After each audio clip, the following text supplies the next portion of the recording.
kaya enche bia na Akua GMB sali Akua amapo wode ensem bi bebetu eja ese bloggers wa wo be financem wana se wo be kan wansem a wanka ne yie no aje se ne wode ye wo ama ne mpanifo na lawyer for aje se wo mo aniwu ebedi because ontina wono ma aje se yenkeka eye ne ho ensem wana so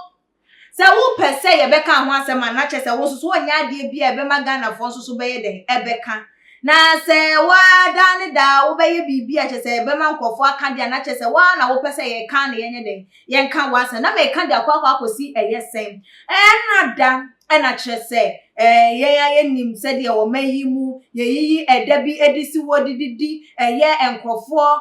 ye de celebrating enkrofo ye de ehwe wo mo se de wo ma ye wo Mother's Day ye Independence Day ye se ye wo no ma bebre na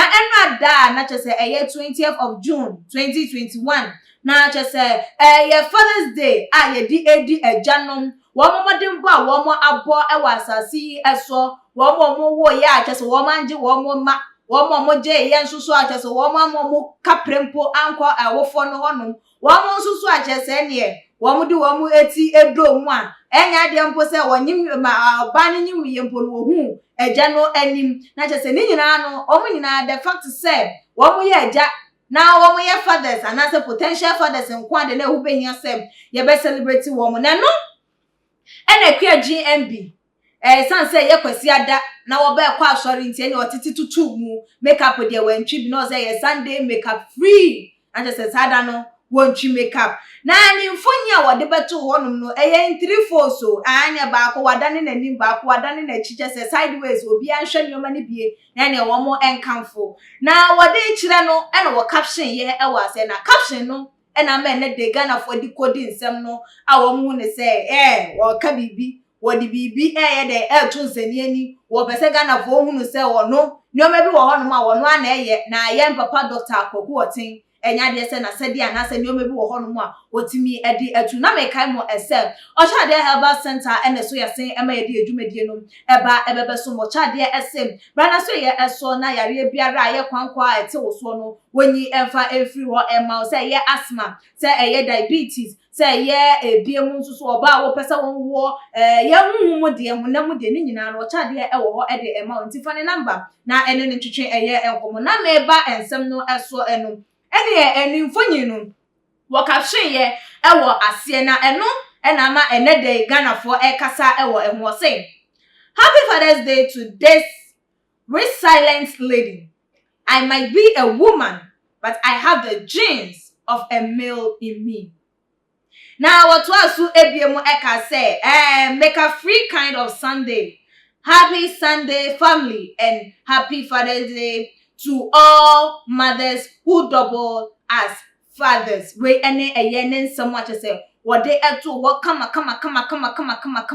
a day Emma aya ashofo ana say ni followers say wo mo enhwe bi na no na amadodo na ebusa ese enti so e dey ya na Akua epe akire say wo no wo ma ne ho Happy Father's Day na wo ka say be oba owo be ma agents e wo eye nimu na enu nti no so wo pa kire say ye papa Dr. Kwaku Oteng wonya na sade ati say eja enu nti no want me celebrating na because wone no won kwada a che se nkwada ye nim se papa ye skafo de say wonya one nete krampo na say waja ware krampo na na sade se wo hwe nkwada wo tu wo school fees ene nyoma bi de eye den ya papa yi ana se wo mo eye enti eden enti na at least these days se woni papa yi eni won mo krampo na wontimi mfaninti wo en celebrating no ema enkwada no ehunu se wo mo ewo eja na wo mo eja take the responsibility as a father ewo wo mo abrabo mo tie no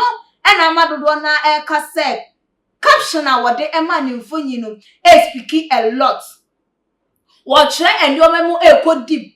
ana enu kwan se wo yes ade no o magana for dwen adwen bi a later on no baba bekase ane na Ghana for kasa na so ono ana pushi eye ensem na so ono ana de ensem no hye Ghana for enumu esanse e ba na sen na wutimi ba bonte ebekasem ye Happy Father's Day to wo a lady who ne say just what the way a lady, but you have the father gene and the male gene in you. Nuntino will celebrate who as single mothers are one more double and also one more taking the role of a father and a mother all together. And no entino do not to say why am from so at least nkwadano kurampo esekinti anase bibi na wo ya brands nsem eba bonten nkofo egu ani mu ase wo ba se ummaninti wan kasa ye beka say enti adenti na wo maninti no wenti mi engine nyi papa yan friends one celebrating no say e be a happy birthday yeah, Father's Day to the children and I said the fathers ye daddy kurampo na nie wo mo ehun say at least womo papa eye womo asede na no eye sa na je say ditirimu po bi hye nkwada ni etirimu ese nya de so womo papa eye den ehwe womo na maame na na ebo womo moden de ehwom na no enjina emma Akua GMB nkwa ekwo de mama me for dodo na bi because Mother's Day ye Father's Day yi edru ye maame for dodo na ye hu ye nuanom a womo ejina ye kwapin polo say wono a wo hye wono ankasa no ho Happy Father's Day eka eho esan say wo as a single mother.